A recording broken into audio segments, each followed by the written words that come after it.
Assalamualaikum warahmatullahi wabarakatuh dan shalom. Kami dari kelompok 6 beranggotakan 4 orang. Di sini saya sebagai Elias Satria, Alifendri Habib, dan Fadilah Febrianto beserta Alia ingin mempresentasikan mengenai tema kita yaitu ejaan atau EYD.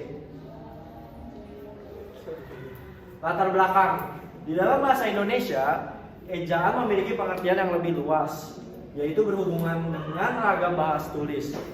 Ada berbagai macam pengertian yang mencoba menjelaskan pengertian ejaan. Pengertian ejaan yang terdapat di dalam Kamus Besar Bahasa Indonesia atau KBBI adalah cara atau aturan menulis kata-kata dalam huruf. Sedangkan di dalam Ensiklopedia Indonesia, ejaan adalah cara menulis kata-kata menurut disiplin ilmu bahasa. Ejaan pada dasarnya adalah aturan melambangkan bunyi bahasa menjadi huruf, kata, ataupun kalimat. Perumusan masalah berdasarkan latar belakang masalah yang telah diuraikan, maka dapat diidentifikasi masalah sebagai berikut. 1. Rendahnya motivasi untuk membaca buku UEBI. 2. Kurangnya kesadaran akan pentingnya memahami tulisan yang sesuai dengan kaidah ejaan yang disempurnakan. 3. Kurangnya minat siswa dalam menulis. Kurangnya pengetahuan siswa dalam ejaan. Tujuan penelitian. Adapun penelitian ini bertujuan yang pertama untuk mengetahui kemampuan penggunaan huruf kapital, yang kedua untuk mengetahui kemampuan penggunaan tanda baca. Manfaat teoritis, menambah pengetahuan menulis dan guru mata pelajaran bahasa Indonesia. Yang kedua ada manfaat praktis, untuk membaca agar dapat mengetahui hasil penelitian dan bermanfaat bagi dirinya maupun orang lain. Ejaan merupakan kaidah yang harus dipatuhi dalam pemakaian bahasa agar tercipta keteraturan bentuk dalam bahasa tulis. Apabila sudah teratur, maka makna yang ingin disampaikan akan jelas dan tidak akan terjadi kesalahan dalam memahami makna tersebut. Ejaan yang benar harus selalu dipelajari, dimengerti, dan diterapkan dalam pelajaran bahasa Indonesia agar bahasa Indonesia dapat digunakan dengan benar.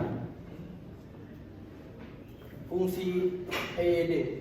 Fungsi EYD, ejaan tidak hanya digunakan sebagai pedoman dalam penulisan kata atau kalimat yang benar. Berikut adalah fungsi EYD dalam bahasa Indonesia. Yang pertama, untuk menyaring unsur bahasa asing ke bahasa Indonesia, sehingga dalam penulisannya tidak menghilangkan makna aslinya.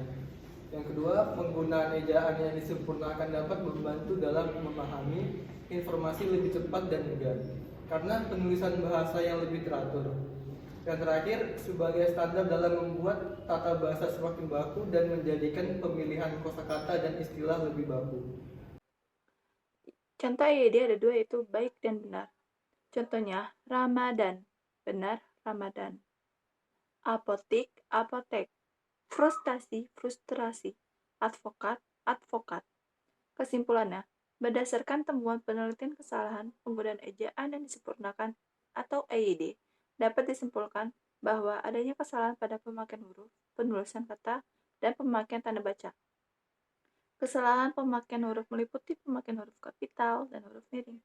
Kesalahan penulisan kata meliputi penulisan kata berimbuhan, bentuk ulang, dan kata depan. Sedangkan kesalahan pemakaian tanda baca. Terima kasih. Sekian dari kelompok 6, kami Elias Satria, Fadilah Febrianto, Alifendri Habib, dan Zainab Alia Fansyah mengucapkan terima kasih.